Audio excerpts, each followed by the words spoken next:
Welcome back to my channel house wife life style.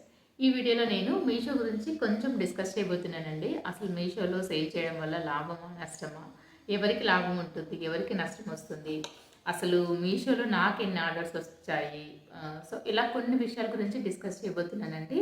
So దానికంటే ముందు మీకు ఒక చిన్న క్లారిటీ అయితే ఇస్తాను, ఎందుకంటే నా ఛానల్ని మొదటి నుంచి ఫాలో అయ్యే వాళ్ళకి తెలుసు కదా. సో నేను కూడా రీసెంట్గా మీషోలో సెల్లర్గా జాయిన్ అయ్యాను. నాకు వచ్చింది ఒక ఆర్డర్ వచ్చింది. సో ప్రతిదీ మీతో నేను షేర్ చేస్తూనే ఉన్నాను. సో దానివల్ల ఏంటంటే మీరు స్టార్ట్ చేసింది కూడా ఇప్పుడే స్టార్ట్ చేశారు, మీకు వచ్చింది ఒక ఆర్డర్ అంటున్నారు. సో ఒక ఆర్డర్తో మీకు ఏం తెలుస్తుంది, అసలు మీరు ఏం చెప్పగలరు, అందులో ప్రాఫిటా లాసా అని చెప్పేసి మీకు ఏం ఐడియా ఉంటుంది అని చెప్పేసి మీకు ఒక చిన్న డౌట్ అయితే వస్తుంది కదా. సో ఏంటంటే మనకు దేని గురించి అయినా తెలియాలి అంటే దాంట్లో మనకి 100 ఆర్డర్స్, 50 ఆర్డర్స్, లేదంటే సంవత్సరాల తరబడి అందులో ఉండటము, దాని గురించి చేయటము, సంవత్సరాల తరబడి చేస్తుంటేనో మనకు దాని గురించి అవగాహన రాదండి. మనము కరెక్ట్గా అనలైజ్ చేయగలిగితే అసలు వాట్ ఈజ్ వాట్ అన్నది మనం కరెక్ట్గా అనలైజ్ చేయగలిగితే దాంట్లో ఉన్నటువంటి బెస్ట్ ఏదంటే దాంట్లో ఉన్నటువంటి లాస్ ఏంటి, ఇవన్నీ తెలుసుకోవడం పెద్ద కష్టమేం కాదనమాట. నేనేంటంటే ఏ పనైనా సరే స్టార్ట్ చేసే ముందు ఫస్ట్ అనలైజ్ చేస్తాను. అంటే ఒకవేళ స్టార్ట్ చేసే ముందు అనలైజ్ చేయకపోయినా లేదు కరెక్ట్ ఏదో ఒకటి చెయ్యాలి అన్నటువంటి తొందరలో ఏదో ఒకటి స్టార్ట్ చేసినా సరే అది చేస్తున్నంతసేపు నేను చేస్తున్నది కరెక్టా కాదా, ఈ వేలో వెళ్తే మనకి కరెక్టా కాదా, లేదంటే ఈ వేలో వెళ్తే మనకి ప్రాఫిట్ వస్తుందా లాస్ వస్తుందా, ప్రతి విషయంలో ప్రతి స్టెప్ నేను తీసుకునే ప్రతిసారి కరెక్ట్గా ఆలోచిస్తానమాట. అసలు చేస్తున్నది కరెక్టా కాదా అని చెప్పేసి ఆలోచిస్తానండి. దానివల్ల ఏంటంటే పర్టికులర్గా నేను ఏదైతే చేస్తున్నానో దాంట్లో ఉన్నటువంటి బెస్ట్ ఆర్ లాస్ ఏది అన్నది నాకు క్లియర్గా, అంటే ఏముంటుంది అన్నది కొంచెం అవగాహన చేసుకోగలను అనమాట, కొంచెం అనలైజ్ చేయగలను. సో దానివల్ల వచ్చినటువంటి నాలెడ్జ్తో నేను మీకు ఈ ఇన్ఫర్మేషన్ అయితే చెప్పాలనుకుంటున్నాను. ఏంటంటే మీషోలో సేల్ చేయడం వల్ల నన్ను అడిగితే మాత్రం మ్యాక్సిమం లాస్ అనే చెప్తానండి. ఎందుకంటే ఇప్పుడు ఎందుకు లాస్ అంటున్నాను అంటే, ఇప్పుడు మీషో అన్నదేంటి, మనకు కస్టమర్కి మధ్య మీడియేటర్ అన్నట్టు. సో మన ప్రోడక్ట్ని కస్టమర్కి తిరిగి చేయడానికి మధ్యలో మీషో ప్లాట్ఫామ్ని మనం యూజ్ చేసుకుంటూ మీషో వాళ్ళ ద్వారా, మీషోలో ఉన్నటువంటి స్నాప్ కానివ్వండి, వాళ్ళ వర్కర్స్ ద్వారా మనం ఏం చేస్తున్నాం, మన దగ్గర ఉన్నటువంటి ప్రోడక్ట్స్ని సో వాళ్ళకి కస్టమర్స్కి రీచ్ చేస్తున్నాం. అంటే వాళ్ళ మీషో యొక్క ప్లాట్ఫామ్ని యూజ్ చేసుకొని మీషో మీడియేటింగ్ ద్వారా మన ప్రోడక్ట్స్ని కస్టమర్స్కి మనము పంపిస్తున్నాం అన్నట్లు. సో ఇలా మీడియేటింగ్ చేసినందుకు డెఫినెట్గా మనము ఇప్పుడు ఎవరు ఊరికే చేయరు కదా. సో మీషో వాళ్ళు తీసుకుంటున్నటువంటి కమిషన్ కూడా తక్కువ అని నేనేం చెప్పను, ఎందుకంటే వాళ్ళకి ఎంప్లాయీస్ ఉంటారు. సో వాళ్ళకి మన దగ్గరకు వచ్చి పికప్ తీసుకున్న వాళ్ళు కానివ్వండి, డెలివరీ చేసే వాళ్ళు కానివ్వండి, ఇలా చాలా మెంబర్స్ వాళ్ళకు ఎంప్లాయీస్ ఉంటారు కదా. సో వాళ్ళందరికీ వాళ్ళు శాలరీస్ ఇవ్వాలి అంటే ఖచ్చితంగా వాళ్ళు కూడా అమౌంట్ తీసుకోవాల్సి ఉంటుంది. ఎవరు ఊరికే అయితే ఏమీ చెయ్యరు. సో దీనివల్ల కస్టమర్స్కి ఎలాంటి లాస్ ఉండదు, ఇంకా మీషో వాళ్ళకి కూడా ఎలాంటి లాస్ ఉండదు. బట్ లాస్ అయ్యేది ఎవరు అంటే మనమే అనమాట. సో ఎందుకు లాస్ అంటే చెప్పాను ఆల్రెడీ, మనకు మీషోలో రిటర్న్స్ అన్నవి చాలా ఉంటాయి. ఆల్రెడీ మీషోలో సేల్ చేస్తున్న వాళ్ళకు ఐడియా ఉండే ఉంటుంది. మనం పంపించేటువంటి ప్రోడక్ట్స్ కంటే కూడా రిటర్న్స్ వచ్చే ప్రోడక్ట్స్ చాలా ఉంటాయి. ఈ రిటర్న్స్లో కూడా సేమ్ మనం పెట్టిన ప్రోడక్టే పంపిస్తారంటే అది కూడా ఉండదు. సో మనము మంచి ప్రోడక్ట్ పంపించినా సరే కస్టమర్ వేరే ప్రోడక్ట్ పెట్టి రిటర్న్ చేస్తారు. సో దానివల్ల మనం టికెట్ రైజ్ చేసుకోవచ్చు అని చెప్పేసి మీషోలో ఆప్షన్ ఉంది. కానీ ఆ టికెట్ రైజ్ చేసినా సరే మనకి ఎవరు ఆన్సర్ చెప్తారు చెప్పండి. రైజ్ చేస్తాము ఊరికే జస్ట్ మనము మీషోలో సేల్ చేస్తున్నాము, మీషో ఎవరు రన్ చేస్తున్నారు, అసలు మీషోకి హెడ్ ఎవరు అన్నది మనకి ఎవరికైనా తెలుసా చెప్పండి. ఓన్లీ ఫోన్లో మాత్రమే అది కరెక్ట్. ఇప్పుడు డైరెక్ట్గా నేను కస్టమర్కి నా ప్రోడక్ట్ని పంపిస్తున్నానంటే కస్టమర్ డైరెక్ట్గా నన్ను అడుగుతారు, ఏదైనా డ్యామేజ్ ఉన్నా సరే, లేదంటే వాళ్ళకి పార్సల్ రాకపోయినా సరే, సో నన్ను డైరెక్ట్గా అడుగుతారు. సో ఏంటంటే నేనే సప్లయర్ని కాబట్టి నా కస్టమర్కు ఎవరి దగ్గర నుండి ప్రోడక్ట్ వస్తుంది అన్నటువంటి ఐడియా ఉంది కాబట్టి నేను పంపిస్తున్నాను. నా నెంబర్ కానివ్వండి, నా గురించి ఇన్ఫర్మేషన్ తనకు తెలుసు కాబట్టి ఏదైనా ప్రాబ్లం ఉంటే మాత్రం డైరెక్ట్ నన్నే అడుగుతారు. అలా కాకుండా మనం మీషో ద్వారా పంపిస్తున్నాము, ఏదైనా ప్రాబ్లం ఉంది సో డైరెక్ట్గా ఎవరిని అడగాలి. ఫోన్లో ఎన్నిసార్లు టికెట్ రైజ్ చేస్తాము, టికెట్ రైజ్ చేసినా సరే ఒక్కొక్కసారి మనకి ఆన్సర్ రాకపోవచ్చు. సో అప్పుడు ఎవరిని అడగాలి, అక్కడ లాస్ అయ్యేది ఎవరు, మనమే కదా. పోనీ మనకు రిటర్న్ వచ్చినా సరే మన ప్రోడక్ట్ మనకు వచ్చింది కదా అని చెప్పేసి అనుకోవడానికి లేదు. ఒకవేళ మనం పెట్టిన ప్రోడక్ట్ మనకు వచ్చినా సరే మన ప్రోడక్ట్ మనకు వచ్చింది కదా, ఏం లాస్లే అనుకోవడానికి కూడా లేదు. ఎందుకంటే మనం రిటర్న్ మన ప్రోడక్ట్ మనకు వచ్చినా సరే మళ్ళీ కొంచెం అమౌంట్ అయితే మనం పే చేయాల్సి ఉంటుంది. ఎందుకు?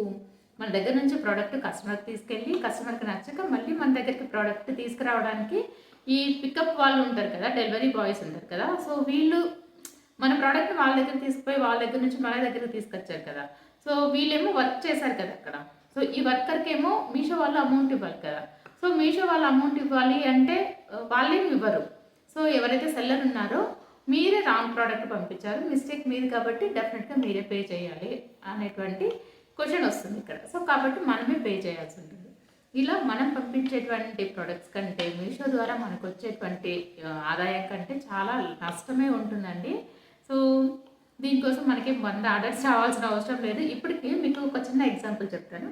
నేను 20th మీకు వీడియో షూట్ చేశాను అనమాట. 21st నేను ఊరికి వెళ్ళాలండి, నాకు ఈరోజు ఆర్డర్ వచ్చింది. 19th డేట్ డిసెంబర్ 19th నాకు ఆర్డర్ వస్తే 20 నేను వీడియో చేశాను. సో 21st పికప్ బాయ్ వచ్చారు, తనకిచ్చి పంపించేసాము. ఇవాళ వచ్చేసి నేను వీడియో షూట్ చేసింది జనవరి 3rd. సో జనవరి 3rd వరకు కూడా నా ప్రోడక్ట్ ఎక్కడుందో కూడా తెలియదు. అసలు కస్టమర్కి రిసీవ్ అయ్యిందా లేదంటే ఎవరి దగ్గర ఉంది, ఎక్కడుంది ప్రోడక్ట్ అన్న ఇన్ఫర్మేషన్ నాకు ఇప్పటి వరకు తెలియలేదు. ఈవెన్ ఇప్పటికి ఆల్మోస్ట్ ఎన్ని రోజులు అవుతుంది, 13 డేస్ అవుతుంది. సో 13 డేస్ వరకు కూడా నాకు అమౌంట్ ఇంకా క్రెడిట్ అవ్వలేదు. అమౌంట్ విషయం పక్కన పెడితే అసలు కస్టమర్కి రిసీవ్ అయ్యిందా లేదో కూడా తెలియట్లేదు. సో మనము మన దగ్గర ఉన్నటువంటి ప్రోడక్ట్ పంపించాము, కస్టమర్కి వెళ్ళిందో లేదో తెలియదు, మనకేమో అమౌంట్ రాలేదు. ఇప్పుడు పోనీ మనం మీషోలో ఒకవేళ 400 శారీ 450 రూపీస్ పెట్టాము. సో 50 రూపీస్ మనకి ప్రాఫిట్ వస్తే చాలు అనుకున్నాము. 450 వస్తుందా బ్యాంక్ అకౌంట్లో కంటే అది కూడా రాదు, మళ్ళీ మన అమౌంట్లో కూడా కట్ చేసుకుంటారు. సో ఇన్ని ప్రాబ్లమ్స్ ఉన్నాయండి. దీనివల్ల మనకు అవసరమా అనిపిస్తుంది. నాకైతే మీషో వద్దు అంటే డైరెక్ట్గా నేను ఇప్పుడు కస్టమర్స్తో డైరెక్ట్ కాంటాక్ట్ ఉంది నాకు. నేను యూట్యూబ్ ద్వారా కానీ ఇన్స్టాగ్రామ్ ద్వారా కానీ ఇప్పుడు నా ప్రోడక్ట్ కస్టమర్కి పంపించాలి అంటే డైరెక్ట్ డీలింగ్స్ ఉన్నాయి. ఇది కాకుండా యూట్యూబ్ కానీ ఇన్స్టాగ్రామ్ చెప్పాను ఆల్రెడీ, వరల్డ్ వైడ్ మనము యూట్యూబ్లో పెట్టుకున్నా సరే ఇన్స్టాగ్రామ్లో పెట్టుకున్నా సరే వరల్డ్ వైడ్ మన వీడియోస్ కానీ మన ఫొటోస్ కానీ ఎక్కడ ఉన్నా సరే కస్టమర్స్కి వాళ్ళకి ఇలాంటి ప్రోడక్ట్స్ కావాలని ఎవరైతే సెర్చ్ చేస్తున్నారో వాళ్ళ వరకు మన ప్రోడక్ట్స్ అయితే వెళ్తాయి. అలా కాకుండా మీషోలో మనము ఎన్రోల్మెంట్ ఐడి క్రియేట్ చేసుకొని సేల్ చేయాలి అనుకున్నప్పుడు ఏంటంటే ఓన్లీ వితిన్ స్టేట్ మాత్రమే, ఏ స్టేట్లో మనం అయితే ఉంటున్నామో ఆ స్టేట్ వాళ్ళకి మాత్రమే ఈ ప్రోడక్ట్ అన్నది డిస్ప్లే అవుతుంది అనమాట. రిమైనింగ్ వాళ్ళకి డిస్ప్లే అవ్వదు.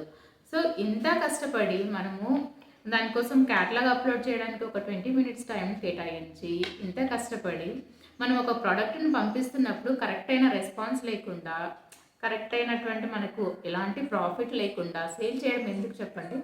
అదేదో ఇప్పుడు కమిషన్ మీషో వాళ్ళకి ఏదో కమిషన్ ఇస్తున్నట్టు 400 శారీ 450 అంటే వాళ్ళు మనకు 430 వేస్తున్నారు.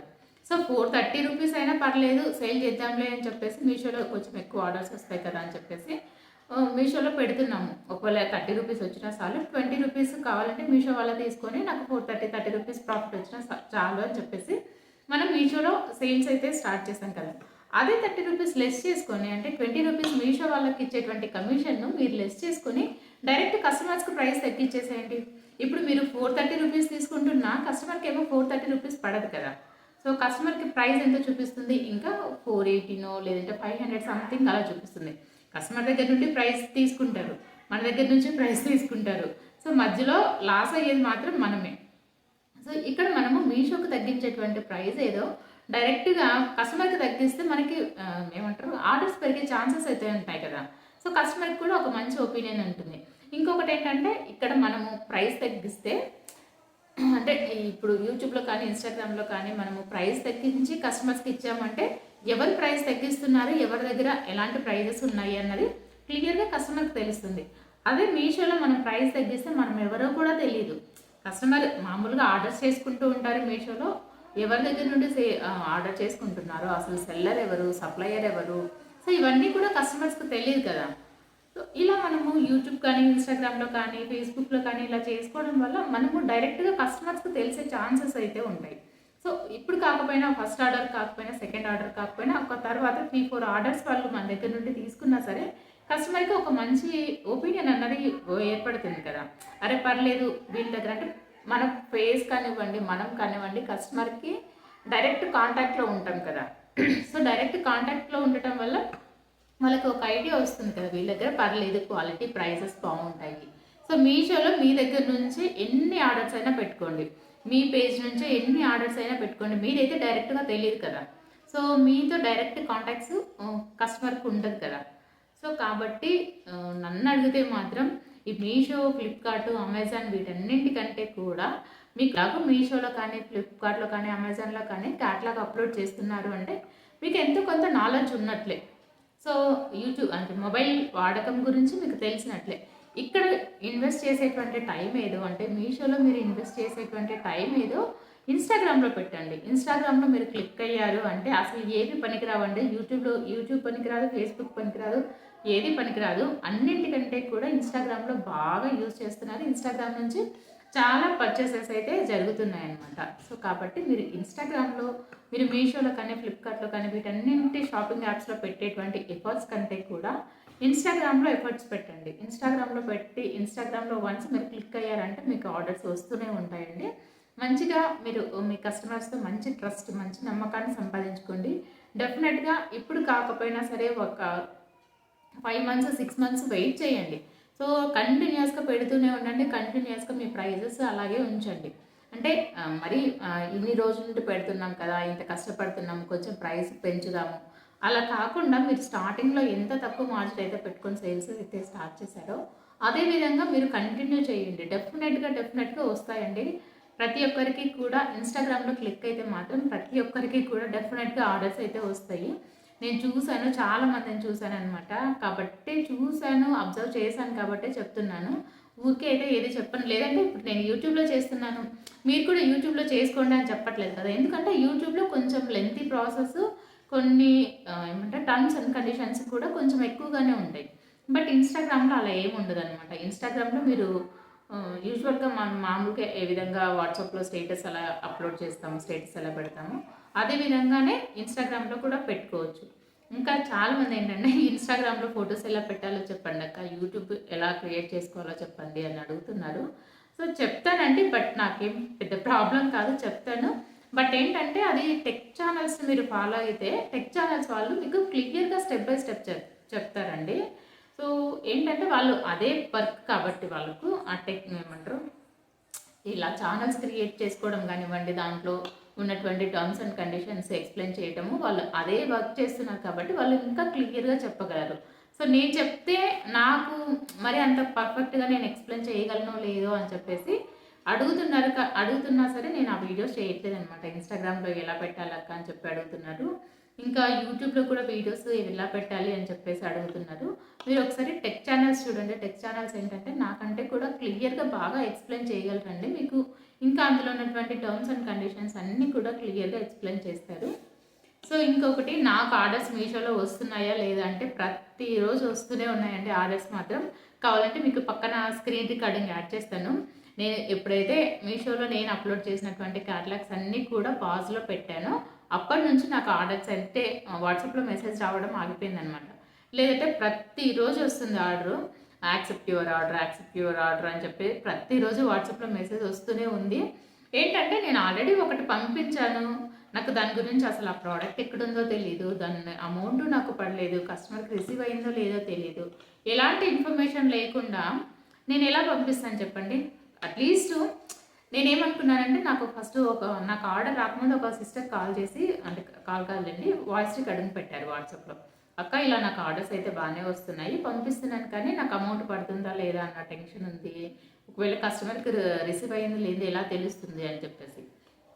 అప్పుడు నేనేమనుకున్నాను నాకు ఆర్డర్ రాలేదు కదా! నేనేమనుకున్నానంటే ఏదైనా ఇప్పుడు మనము మీషో నుంచి ఒక ఆర్డర్ ఏదైనా పెట్టుకున్నప్పుడు మనకు వాట్సాప్‌లో కానీ నార్మల్ మెసేజ్‌లో కానీ మెసేజ్ వస్తుంది కదా! So, successfully your order delivered అని చెప్పేసి మనకు ఒక మెసేజ్ వస్తుంది కదా! అలా ఏవైనా సరే సెల్లర్‌కి కూడా వస్తుందేమో అని చెప్పేసి నేను తనకు అదే చెప్పాను. ఒక మెయిల్ కానీ లేదంటే మెసేజ్ కానీ వస్తుంది సిస్టర్ మీకు కస్టమర్‌కి ఒకవేళ రీచ్ అయితే అని చెప్పేసి. నాకు ఇంతవరకు రాలేదండి. 10 డేస్, 13 డేస్ అవుతుంది. అసలు ఎలాంటి మెసేజ్ కానీ, లేదంటే మెయిల్ కానీ ఏదీ లేదు. అమౌంట్ పడలేదు. ఇలా ఒక ఆర్డర్ పంపించాము ఆల్రెడీ ₹450 శారీ పంపించాను. ఎలాంటి ఇన్ఫర్మేషన్ లేదు. ఫస్ట్ అసలు ఎవరిని అడగాలి? టికెట్ ట్రైస్ చేయమంటారు. టికెట్ ట్రైస్ అని చెప్పేసి మనం జస్ట్ ఊరికే వాట్సాప్‌లో వాళ్ళు పెడతారు. మనం అదొకటి క్లిక్ చేస్తాం. ఆ లింక్ అది క్లిక్ చేసి పెట్టేస్తాము. అసలు ఎవరు ఆన్సర్ చెప్పాలి మనకు? అవసరమా చెప్పండి మనకు? ఏదో డైరెక్ట్ మనము కస్టమర్‌తో కాంటాక్ట్ అయ్యి, కస్టమర్ మన ప్రోడక్ట్ ఏంటి, మనం ఏంటి అన్నది డైరెక్ట్ కస్టమర్‌కి చెప్పుకొని, కస్టమర్‌తో మనం డైరెక్ట్ డీలింగ్స్ పెట్టుకుంటే పోతుంది కదా! మీషో వాళ్ళకిచ్చే కమిషన్ ఏదో కస్టమర్‌కి ఆ ప్రైస్ తగ్గిస్తే, కస్టమర్ ఇంకా ఈ కస్టమర్ ద్వారా ఇంకొకరు మనకు పెరిగే ఛాన్సెస్ అయితే ఉంటాయి కదా! సో, నాకైతే ఇది అనిపించిందండి మీషో గురించి. ఇంకా చాలామంది మీషో గురించి కూడా అడుగుతున్నారు. రిజిస్ట్రేషన్ ప్రాసెస్ ఇదంతా. సో, నాకెందుకో చెప్పాలనిపించట్లేదు. ఎందుకంటే ఆల్రెడీ నాకే నచ్చలేదు. నేనే వద్దనుకుంటున్నాను. సో, నేను వద్దనుకుంటున్నప్పుడు మీరు చెయ్యండి అని చెప్పేసి నేనెలా చెప్పగలను చెప్పండి? ఎందుకంటే ఎందుకు వద్దనుకుంటున్నానంటే ఇవన్నీ డ్రాబ్యాక్స్ ఉన్నాయి కదా! వీటన్నిటికంటే కూడా మనం డైరెక్ట్ కస్టమర్స్‌తోనే కాంటాక్ట్ పెట్టుకుంటే సరిపోద్ది కదా! సో, డైరెక్ట్ కస్టమర్‌తోనే మనం లింకప్ అయితే మనకు బావుంటుంది కదా! మన ప్రోడక్ట్ ఎక్కడుందో తెలుస్తుంది. ఇంకొకటి కస్టమర్ మనకి ఆర్డర్ చేసుకున్న వెంటనే మనకి అమౌంట్ వచ్చిన తర్వాత మనం పంపిస్తాము. ఇప్పుడు మీషోలో నాకు ఆల్మోస్ట్ ఒక 15 ఆర్డర్స్ పైన వచ్చాయి. 15 సారీస్ పంపించాను. ఇప్పుడు 10 డేస్ అవుతుంది. ఫస్ట్ సారీ అమౌంటే రాలేదు. 15 ఆర్డర్స్ పంపించాను. ఈ అమౌంట్ అంతా నాకెప్పుడు రావాలి? నేను మళ్ళీ రీస్టాక్ చేయాలంటే ఎలా చేయాలి? సో, మళ్ళీ మనం కొత్త ఇన్వెస్ట్‌మెంట్ పెట్టాలి కదా! సో, 15 సారీస్ పంపించాము. మనకి అమౌంట్ ఇంకా రాలేదు. సో, మళ్ళీ కొత్త ఇన్వెస్ట్‌మెంట్ పెట్టాలి కదా! సో, ఇవన్నీ అవసరమా అనిపించింది. నాకు అనిపించిందయితే ఇదనమాట. మరి మీ ఒపీనియన్ ఏంటి? మీ ఫీడ్‌బ్యాక్ ఏంటి? అన్నది కూడా కామెంట్ సెక్షన్‌లో చెప్పండి. సో, నాకైతే ఇలా అనిపించిందనమాట. దీనికోసం మీకు ఎక్కువ ఆర్డర్స్ వస్తేనే మీకు ఎక్స్‌పీరియన్స్ వస్తుంది అంటే ఏమో నాకు తెలీదు. ఎక్కువ ఆర్డర్స్ రావాల్సిన అవసరం లేదు.